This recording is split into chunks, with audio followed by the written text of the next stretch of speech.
Xo'jayinimdagi internetda bitta magazin ko'rib qoldim, borib keling deb biroz iltimos qildim. Keyin bormaganlardan keyin oyijonga aytdim. Oyijonga aytsam, yuring, ikkalamiz birga borib kelamiz dedilar. Magazinga ketdik. Конечно, bunaqa magazinga erkaklar kelmaydi-yu, to'g'rimi? Hamma o'zimga yoqqan kerakli narsalarimni oldim-da, tez uyga qaytib keldik. Tez uyga qaytib kelganimizdan sababi bugun iftorlikka tayyorgarchilik ko'rishim kerak edi. Bugun 7 ta qaynagachim va 3 ta o'sinim kelishadi. Qaranglar, qanday baxtli odamman. Shuncha qaynagachim, shuncha o'sinlarim bor.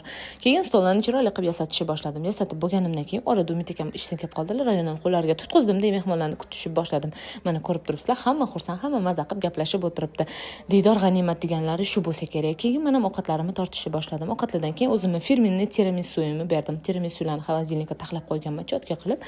Keyin mana ko'rsanglar bo'ladi, shunaqa shiringina qoshiq bilan podacha qildim. Juda ham chiroyli ko'rinadi. Orada Umayraga ham berdim. Orada Umayra bilan shunaqa janjal ham qildik. Mevalarni yeb bo'lganimizdan keyin opajonga ketamiz deb qolishdi. Mehmonlarni kuzatishga ko'chaga chiqdik. Hammalik esa xursand bo'lib ketishdi. Bu mana adashim Madinaning emotsiyasini ko'rsanglar bo'ladi. Qolgan mehmonlar bilan qaytib kirib, marojniy ustida ozgina suhbat qildik. Keyin opajonga ham yana ketamiz deb qolishdi. Ularni ham kuzatdik. Bugungi kunimiz va iftorligimiz shunaqa o'tsa, saharlikda ko'rishguncha hammaga xayr.